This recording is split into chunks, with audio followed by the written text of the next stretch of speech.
우리가 지금 마태복음의 넷째 대목을 살피는 중인데요.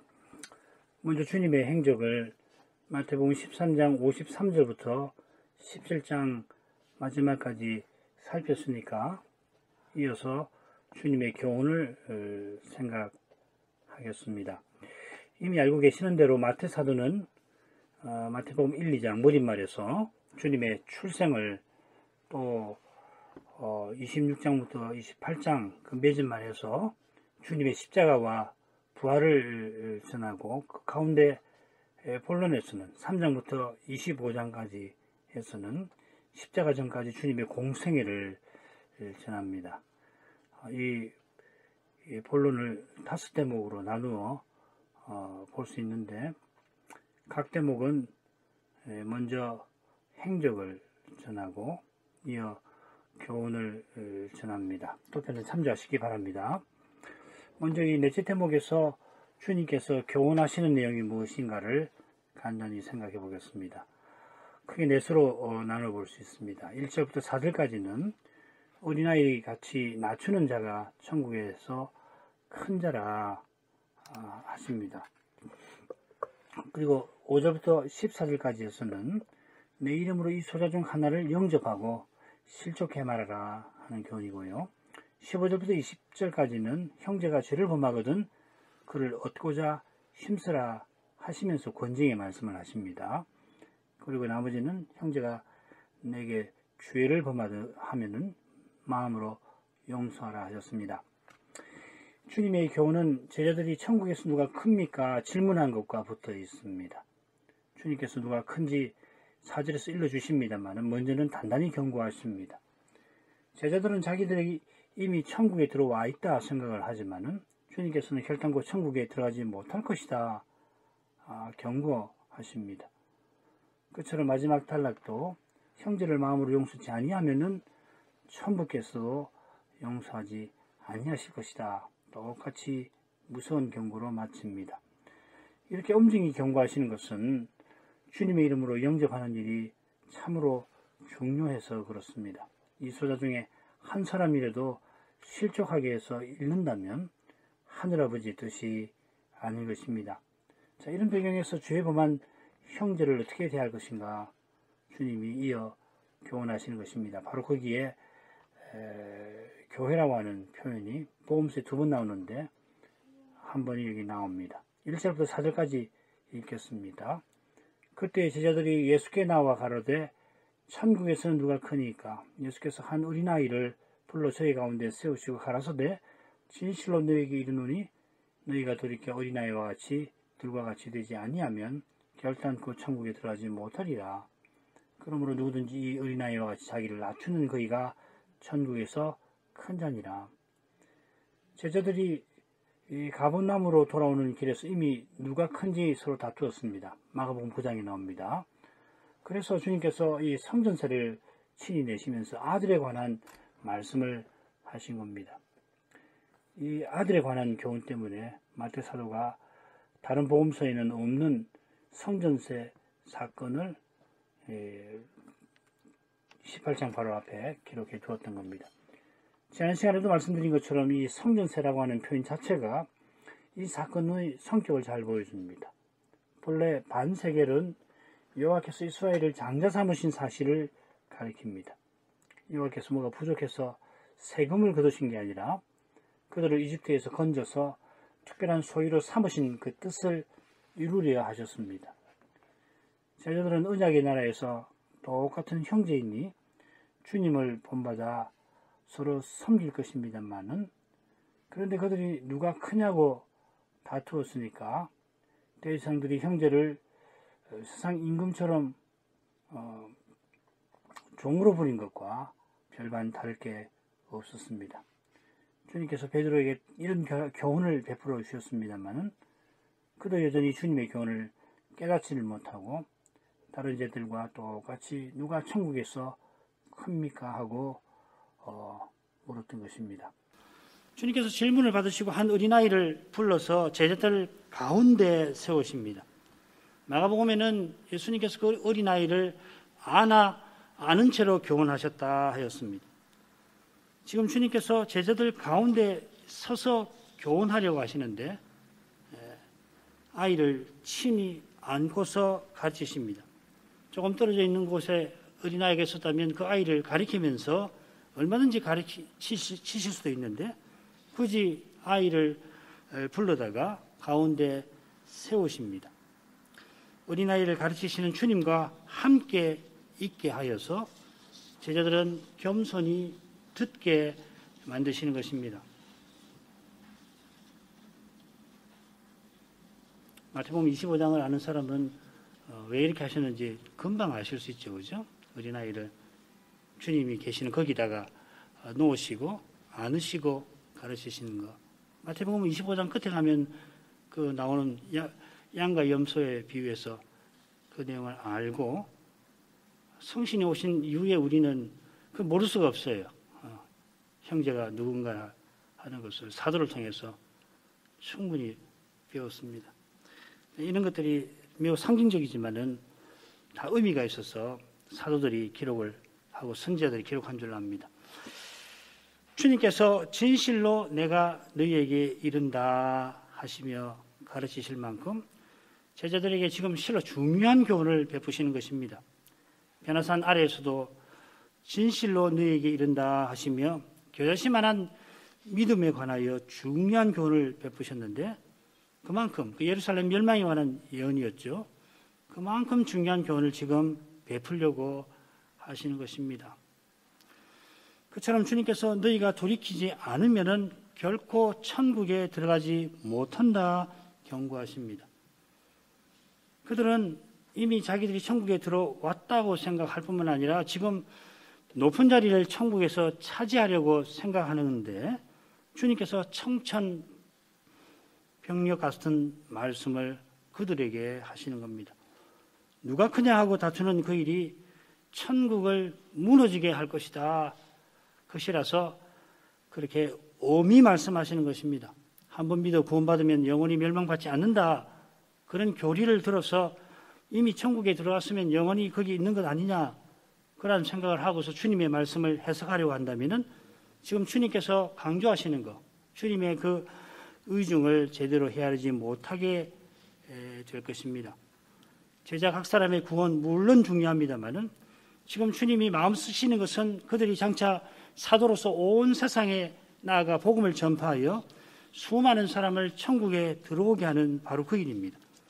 그런데 그런 제자들이 지금은 교인 하나를 배나 지옥자식 되게 하는 바리새인들처럼 그렇게 자기 영광을 추구하고 있습니다. 주님께서 곧 예루살렘으로 마지막으로 올라가시면 바리새인들을 향하여 화히 술진저 선언하실 것입니다. 더욱이 12 중 한 제자는 저 두려운 저주의 자리에 떨어질 것입니다. 주님께서는 다른 제자들이 그런 데 떨어지지 않기를 바라십니다. 그런 심정이 이어서 실족의 주제나 용서의 주제에 잘 드러나고 있는 것입니다. 주님께서 돌이키지 않으면 하셨는데 이 돌이킨다는 표현이 천국 비유를 담은 마태복음 13장 세 번째 교훈단락이죠. 거기서 핵심 용어입니다. 주님의 공생에 처음에 회개하라 천국이 가까이 왔느니라 힘써서 전했지만은 무리가 말씀을 받지 아니하니까 급기야는 잠시 동안 주님께서 비유로만 그들에게 말씀하셔서 심지어 그들로 하여금 돌이켜 고침을 받지 못하게 하십니다.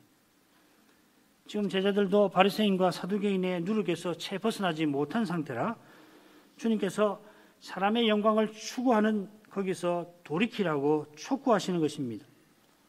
사람의 영광을 추구하는 그것이 세상을 심지어 교회도 지옥처럼 만듭니다. 세상이 타락했으니 어쩔 수 없다 치더라도 주님의 영광이 나타나는 교회에서 사람을 자랑하면은 참된 믿음에게는 세상도 그런 열악한 세상이 없게 될 것입니다. 세상이 교회가 열악한 세상이 되고 말 것입니다.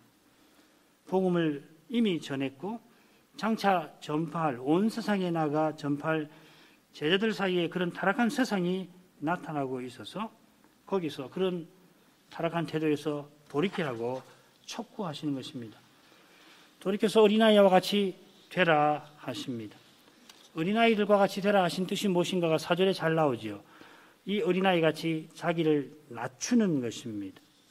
주님께서 어린아이를 안고서 말씀하시는 중인데, 당시 어린아이는 여성과 함께 오늘날과 달리 그리 존중받는 존재가 아니었습니다. 그런데 라피 같은 주님이 자기를 안아주시니까 이 어린아이가 살면서 이런 대접을 받은 적이 별로 없을 거예요. 자기 어머니 아닌 이 라피 같은 분이 자기를 안아주시니까 아마 황송한 모습을 보였던 것 같습니다. 자기가 받은 것이 자기 분수에 넘치는 것이라 여긴 것입니다. 그처럼 제자들이 이미 받은 것도 분수에 넘치고 넘치는 것입니다. 우리가 날마다 받는 생명과 호흡과 만물이 당연한 것이 아니라 전적으로 하나님의 선한 선물입니다. 게다가 하나님을 예비하는 이것은 선물 중에 선물입니다. 실은 우리가 스스로는 받을 수 없는 것들입니다. 우리가 받을 자격과 권리를 내세울 수 있는 것은 저주와 심판, 형벌과 진노밖에 없습니다. 이렇게 죄 많은 피조물인 우리에게 하나님이 자기 아들을 내어주셔서 하나님의 자녀로 삼아주시고 천국을 상속하게 하셨습니다. 또 여기 제자들은 이 천국 복음을 전파하는 사명을 내려주셨습니다. 주님께서 이미 더 없이 높이신 것입니다. 장차는 그리스도처럼 변화되어서 영원히 더 높아지게 하실 것입니다. 얼마나 분에 넘치는 은혜고 사랑인지 우리 마음이 주님께 그저 감사하며 몸둘 바를 모를 지경입니다. 그런 심정이 되어 서로 먼저 섬기며 사랑하는 거기에 이미 천국이 나타납니다. 서로 먼저 섬기면 모두에게 섬김 받습니다. 먼저 사랑하면 모두에게 사랑을 받습니다.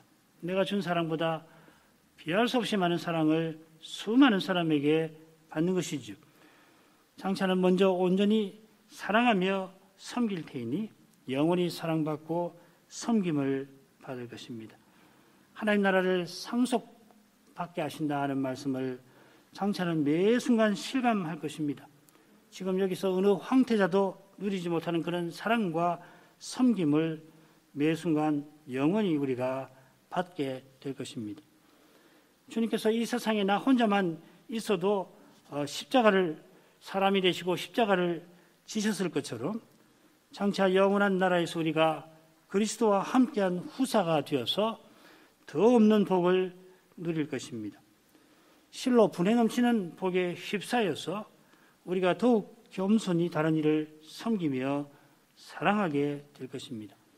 더욱 섬기면은 우리 모두가 다 더 섬기면은 더더욱 섬김을 받을 것이고 우리가 더욱 사랑하면 더더욱 사랑을 받을 것입니다. 이것이 장차 들어갈 천국의 모습이고 여기서 우리가 구현하기를 힘써야 할 천국의 모습입니다.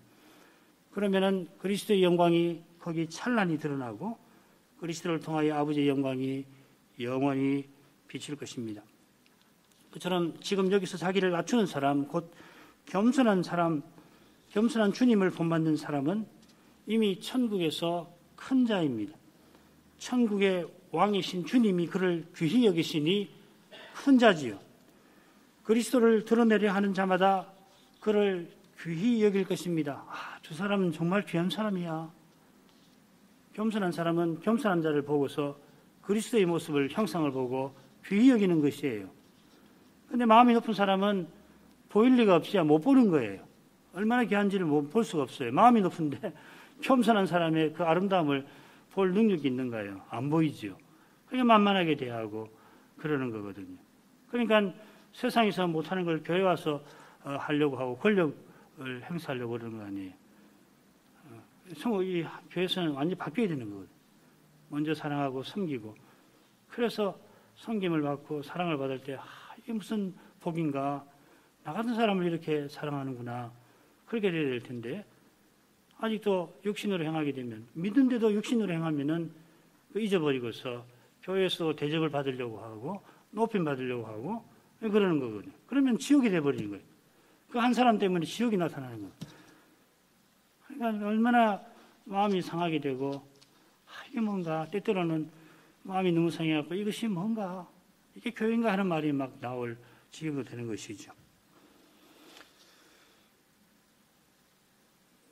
그리스도를 참으로 드러내려 하는 사람마다 다른 형제들이 나보다 더 주님을 드러내기를 바랄 것입니다. 이건 해보면 알아요. 그리스도를 드러내려고 하면은 나보다 다른 모든 사람들이 나보다 더 그리스도를 드러내면 좋겠다. 왜 나는 그리스도를 이거밖에 드러내지 못한다는 말인가? 다른 모든 사람이 나보다 그리스도를 드러내지 못한다면은 이 경쟁하는 거거든요. 교회에서 믿음도 경쟁을 해갖고서 내가 제일 많이 드러내야지. 내가 누구보다도 제일 많이 드러내야지. 그 말 뒤집어 놓고 보면 다른 사람이 나보다 그리스도를 드러내면 안 된다는 거예요. 그러면 주님을 얼마나 부끄럽게 만들겠습니까? 내가 그저 다른 사람보다 더 잘 믿으려는 그 마음이 얼마나 주님을 슬프시게 만들겠습니까? 다른 모든 사람이 못난 나보다 더 잘 믿기를 바라는 마음, 그 결과로 그리스도의 영광이 더 드러나기를 소원하는 그 심정, 그 심정이 이미 천국이에요. 슬프지만은. 그래서 애통하는 자는 복이 있다고 말씀하시잖아요. 내가 더 주님을 드러내야 되는데 참 이렇구나. 그러나 다른 사람들은 더 주님을 드러냈으면 그러면 이미 천국이 임한 거라고요. 그러니까 이 하나님 나라는 이 세상을 완전히 뒤집어 버리는 겁니다. 전복해 버리는 겁니다. 이 세상 가치를 완전히 뒤집어 버리고 엎어버리는 거거든요. 이 세상 생각이 아니에요. 이 세상에서 똑똑하다고 그러고 합리적이라고 그러고 그런 걸 다 뒤집어 버리는 거거든요. 교회 와서 그렇게 하는 거거든요. 하나님 나라에서 그렇게 살아야 되는 거거든요. 예. 자, 두 번째로 가죠. 줄거리를 먼저 보겠습니다.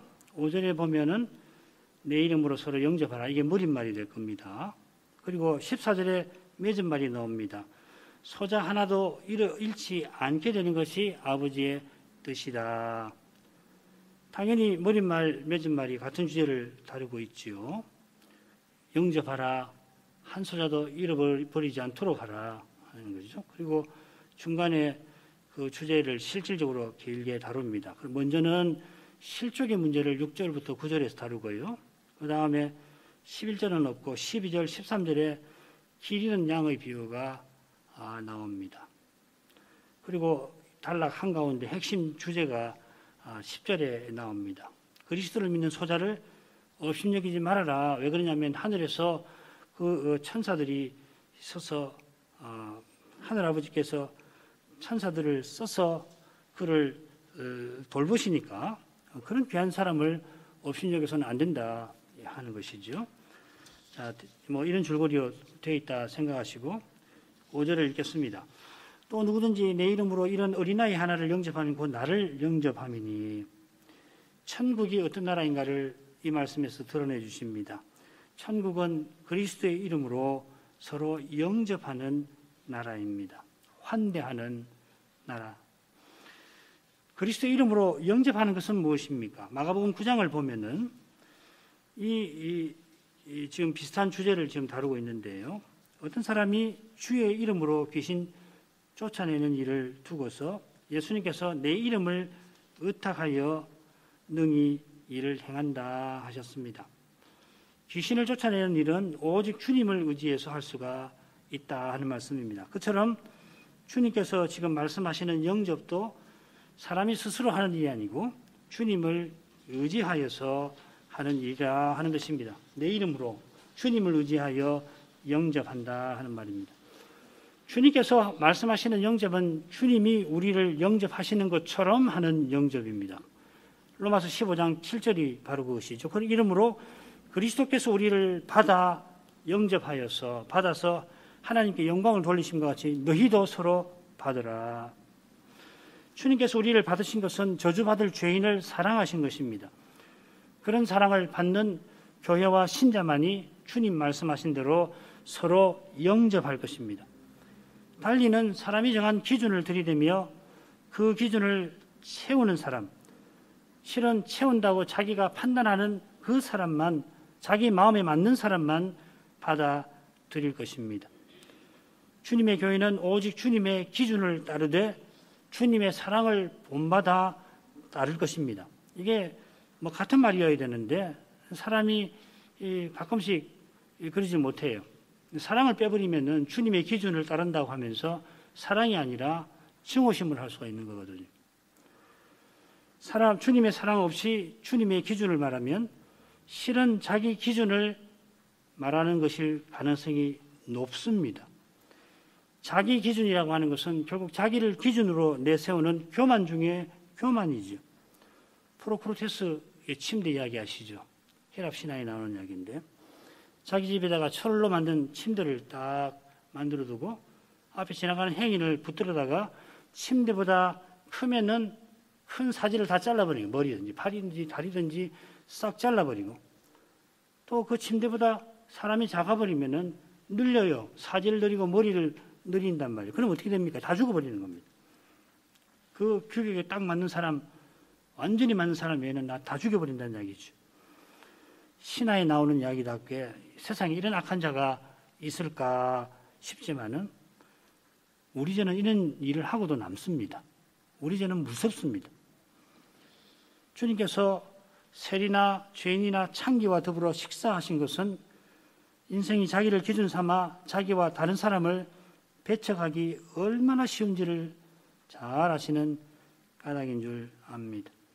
앞서 마태복음 9장에서 보면은 주님의 이름을 의탁하여 귀신을 쫓아내는 사람에 관해서 우리가 생각을 했는데 요한이 그들 보고 우리를 따르라 했는데 그들이 따르지 않으니까 주님의 이름으로 귀신 쫓는 일을 금하였습니다. 그렇게 요한이 주님께 말씀을 드리죠.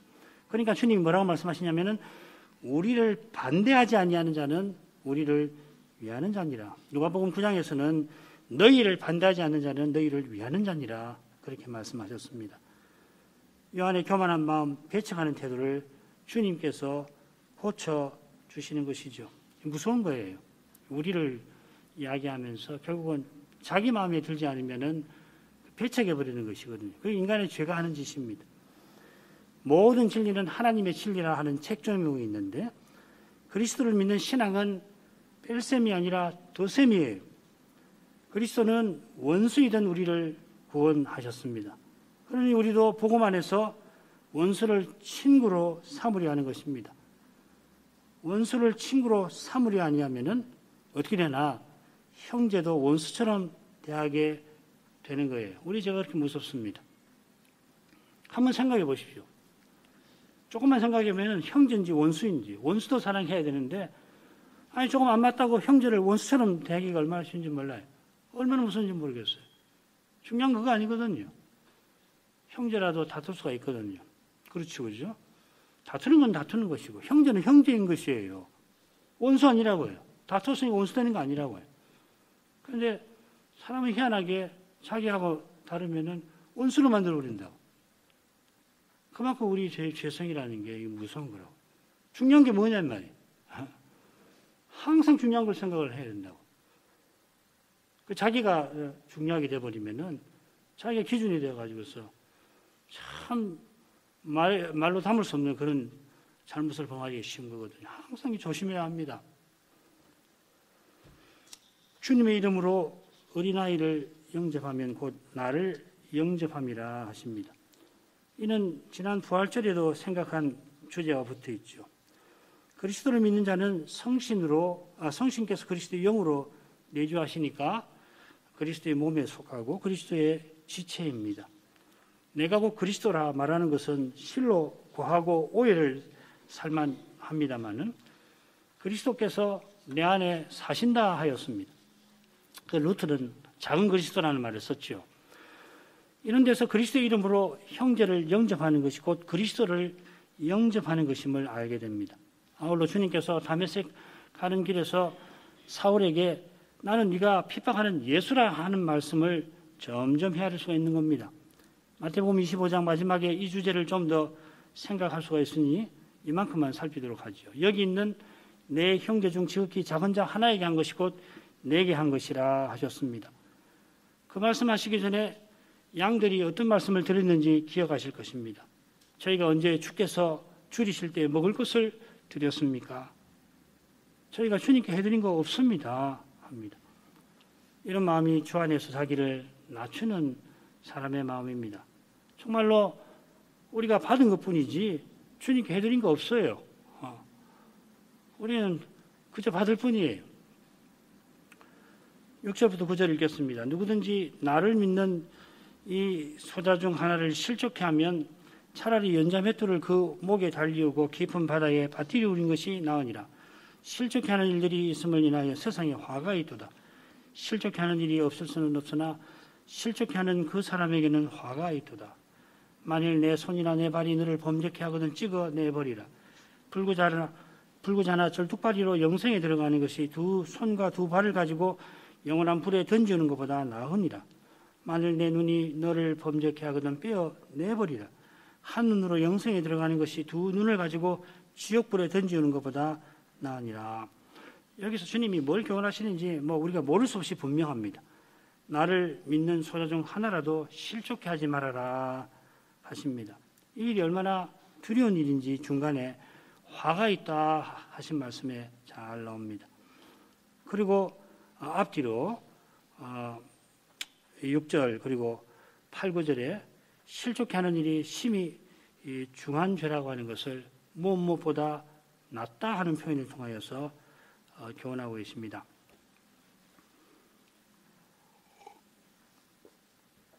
실족해 하는데 특히 나를 믿는 자를 실족해 하는 일을 주님께서 경고하십니다. 나를 믿는 이 소자가 누군가 알 필요가 있을 거예요. 이들은 방금 살핀 대로 어린아이처럼 자기를 낮추는 사람이고 주님의 이름으로 어린아이도 영접하는 사람입니다. 이런 사람이 천국에서 큰 자라고 주님께서 말씀을 하셨는데요. 그들을 소자들이라 부르시는 것은 사람들이 그들을 낮게 보는 시선과 붙어 있습니다. 주님은 큰 자로 보시는데 사람들은 업신여기는 것이거든요.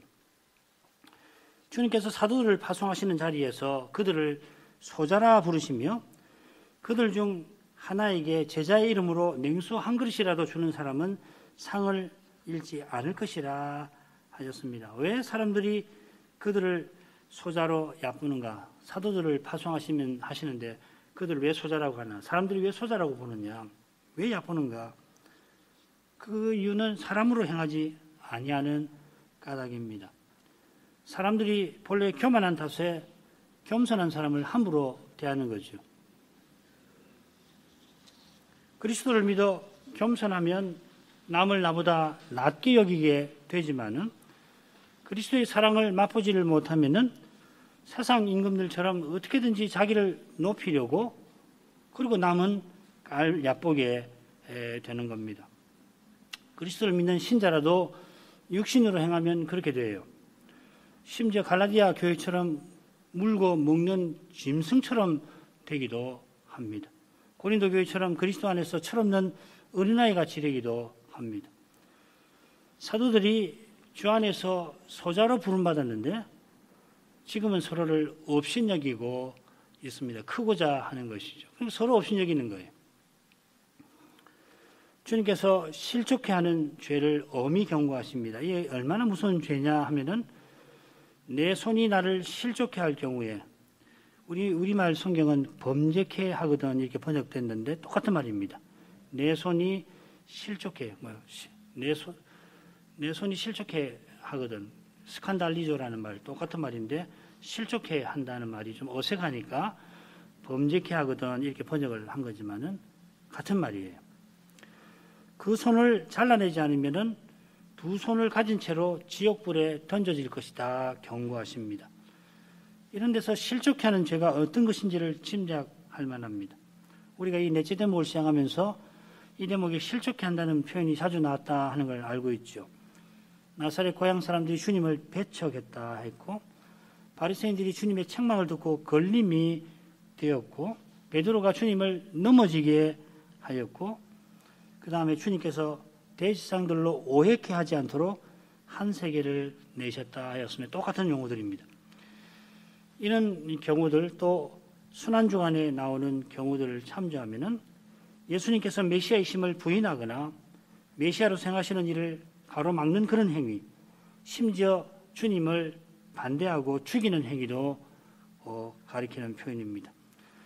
지금 주님께서 나를 믿는 소자를 실족해 한다 하신 것은 주님을 못 믿게, 믿지 못하게, 주님을 좋지 못하게 만드는 그러한 죄를 가리킵니다. 지금 제자들이 천국에서 누가 크냐고 다투었다 말씀드렸는데 십자가 전날에도 겟세마네로 가는 길에서 역시 다투었습니다. 그때 주님께서 오늘 밤에 너희가 다 나를 버리리라, 여기 똑같은 말을 쓰였습니다. 나로 인하여 너희가 실족되리라 경고하십니다. 그때 베드로가 다 버릴지라도, 다 주를 버릴지라도, 주님으로 인해서 실족할지라도 저는 언제든지 버리지 않겠나이다. 실족 안 되겠습니다. 그래서 자기가 제자들보다 크다고 자랑하였습니다. 그거 가지고 안 되니까 한술 더 떠서 내가 주와 함께 죽을지언정 주를 부인하지 않겠습니다 합니다. 그러니까 다른 제자들도 질세라 베드로처럼 말하면서 자기들도 베드로만큼 실은 베드로보다도 더 크다고 자랑하였습니다. 제자들이 누가 크냐고 다툰 그것이 서로를 실족해 하는 것입니다. 서로 영광을 취하다가 나중에는 서로 영광을 빼앗게 되는데 바로 그런 일이 바리새인과 사두개인 사이에 있었습니다. 그들이 그리스도를 십자가에 내어주는 무서운 죄를 함께 저질렀고 서로를 지옥불에 밀어넣고 말았습니다. 이것이 주님께서 말씀하시는 화입니다. 7절에서 말씀하시는, 지금 제자들이 그런 무서운 자리에 놓여 있습니다. 주님께서 겟세마네로 가는 길에서 제자들을 위하여 간구하시지 않았다면 그들의 결국은 가룟 유다보다 결코 낫지 못했을 겁니다. 가룟 유다보다 베드로가 먼저 주님을 넘어지게 하는 자가 되었던 이 사실을 우리는 잊지 말아야 할 것입니다. 그런데도 가룟 유다가 결국 주님을 십자가에 넘기고 베드로가 사도로서 주님의 십자가 복음을 온 세상에 전하게 되었는데 그 차이는 사람의 깨달음이나 성품이나 자질 거기에 있는 것이 아니라 전적으로 주님의 은혜에 달려 있는 것입니다. 오직 은혜를 고백하고 겸손히 말씀을 전하고 받는 거기서만 저 두려운 죄의 권세를 이기고 하나님 나라의 아름다움을 맛보게 될 것입니다. 한 가지 점만 더 생각하고 간단히 생각하고 마치지요.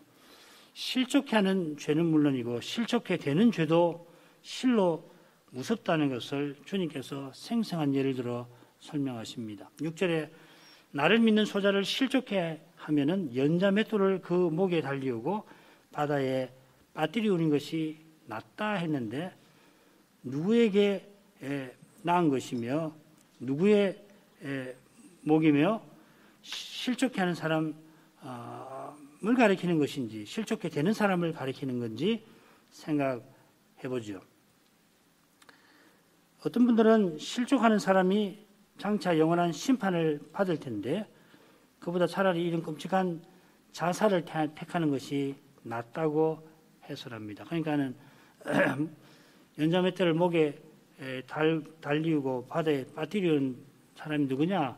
실족시키는 사람이라 이 말이죠. 그런 해설이 있는데 그러나 그가 이미 실족해 했는데 끔찍한 자살을 취한다고 해서 영원한 심판을 피할 수 있나? 그건 아니잖아요.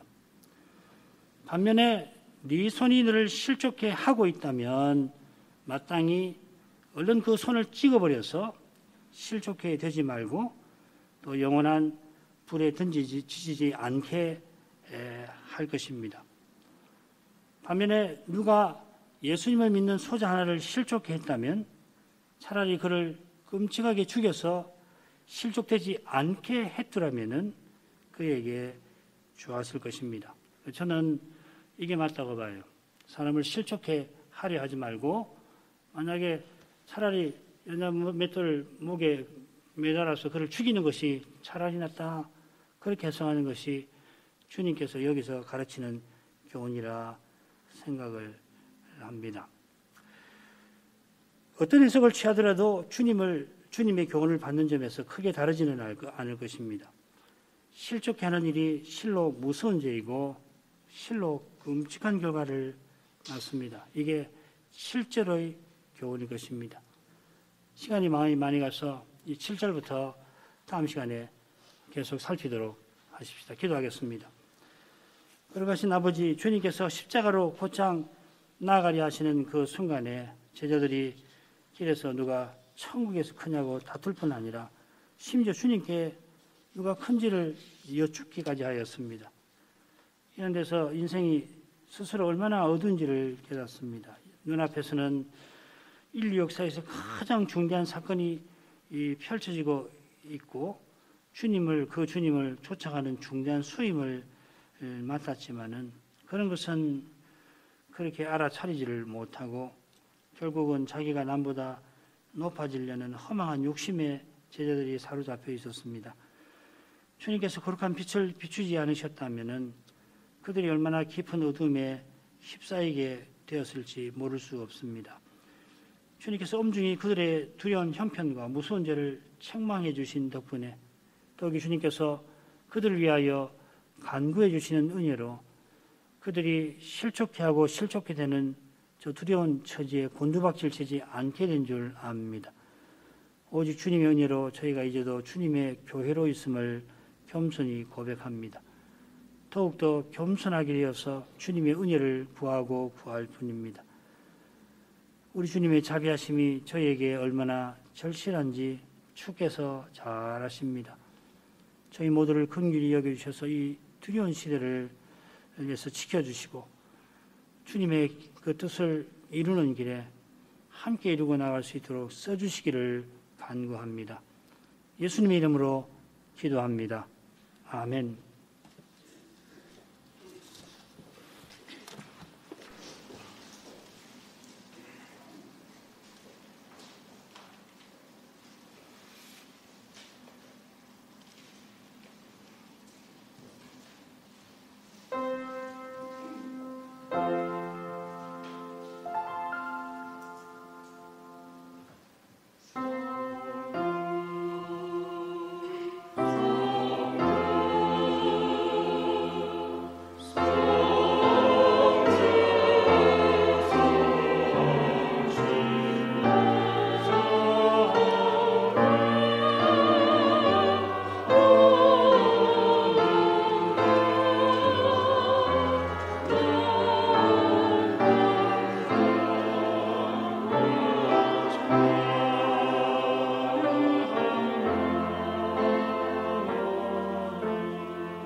우리 주 예수 그리스도의 은혜와 아버지의 사랑과 성신의 감화하시고 충만하심이 주님의 교회 안에 늘 함께 하시옵소서.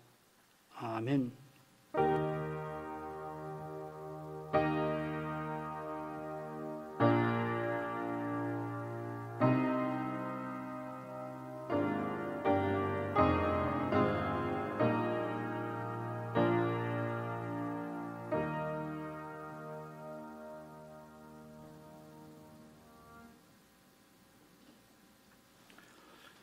이로써 예배를 마치겠습니다. 이 자리에서 인사 올립니다.